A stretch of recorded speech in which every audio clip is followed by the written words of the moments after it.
Gising na, bis na, Lina, punta na sa paaralan.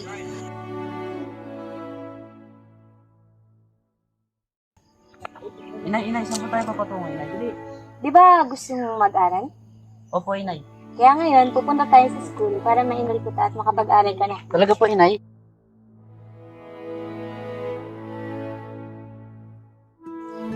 Basta anak, tandaan mo na ikaw yung mag-aahon sa ating pamilya, ha? Opo, inay, pangako po.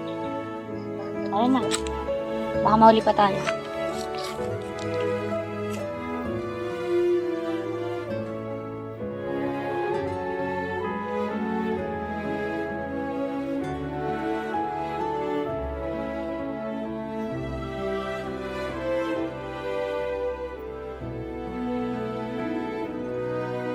Mang Jun, magkano ho ba papuntang paaralan? 5 piso lamang. Ano ba gagawin niyo roon?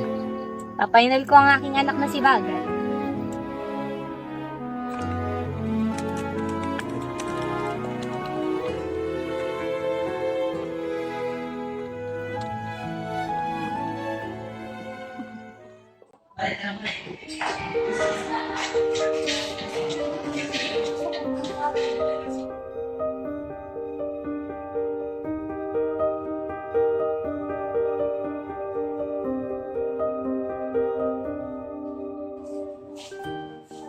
Magandang umaga ho. Dito ho ba yung principal office? Opo, ano po matutulong ko sa inyo? Maaari ko bang ipainal ang aking anak na si Bagat para dito na ho mag-aral? Sige po, kapila pa na lang po siya para dalhin ko po siya mamaya sa kanya mag-isip. Dito ho ba?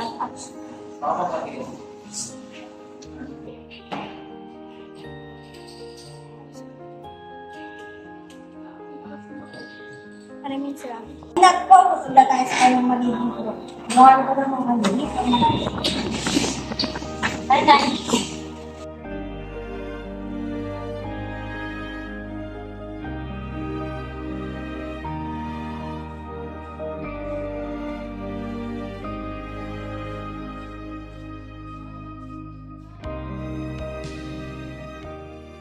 Ma'am, nais na po mag-enroll. Ito po yung form niya. Sige po, pwede naman po.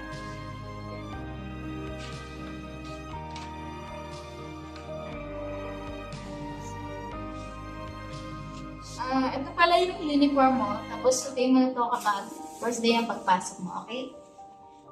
Ingatan mo yan, anak, ha?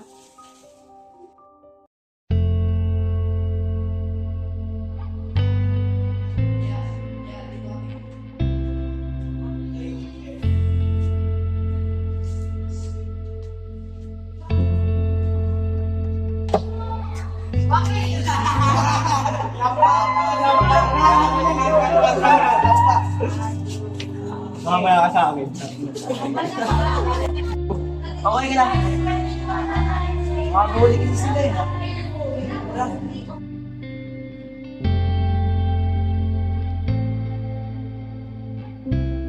Magandang umaga sa inyo lahat.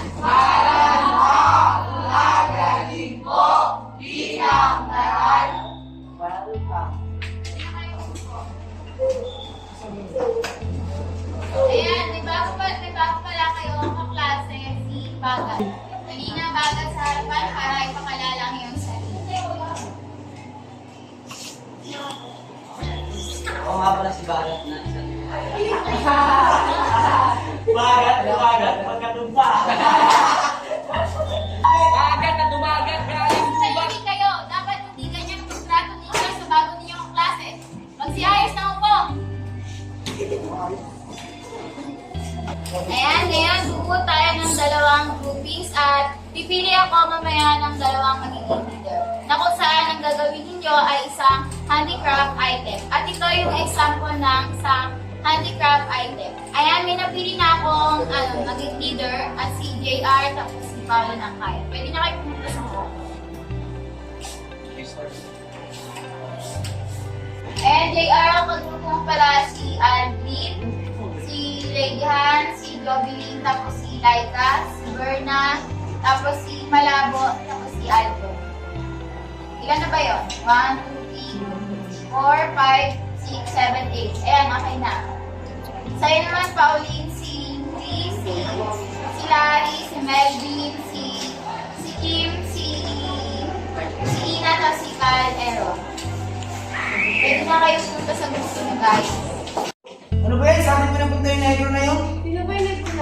Bagat, si Dumagat. Ganto guys, bukas punta tayo dun sa may ginabakan. Nagbuhat tayo ng metal. Sige.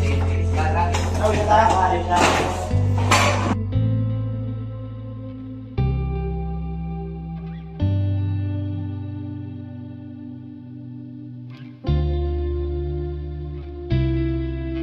Tao po.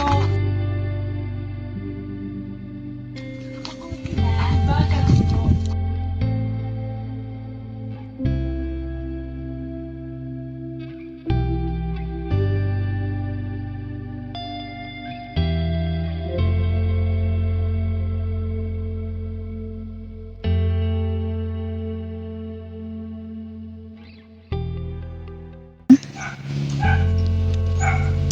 Pasensya na kayo kung ganito lang yung bahay namin. Okay lang po yun sa amin. By the way po, nasa po pala si Bagat.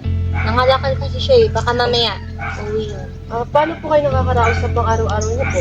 Minsan nangangalakal kami, minsan pinagbibili namin yun para lang may makain kami. At saka, nagtataka lang ako, bakit pala umuwi na umiiyak yung anak ko? Baka may nangyari ba, pinagalitan ba siya ng guro niya, nadapa ba siya, or may iba pang ginawa? Minsan po kasi hindi maganda yung pagtrato namin sa kanya dahil nabubuli-buli ka dahil sa uling niya. Pasensya na kayo kung ganito lang yung kulay namin. Pero sana maintindihan nyo na mahirap lang yung buhay namin. Na naghihirap din naman yung anak ko para lang masuportahan ako dito sa bahay namin. Sana mag-sorry kayo sa kanya. Naintindihan nyo ba? Opo, alam naman po namin na ganito po yung kalagayan niyo. Kaya po nandito po kami upang manghingi na rin po ng patawad kay Bagat dahil sa ginawa po na mga kaklase. At naway po, pagbigyan niyo po kami. Ay, nandiyan na pala si Bagat oh.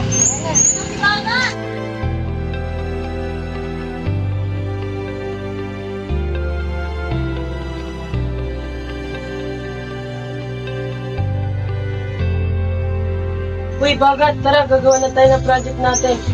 By the way pala, magsasorry na si Yabot sa'yo. Bagat, sorry pala sa nagawa namin pangbuhuli sa'yo. Hindi kasi namin alam na hirap ng buhay niyo. Okay lang, wag lang.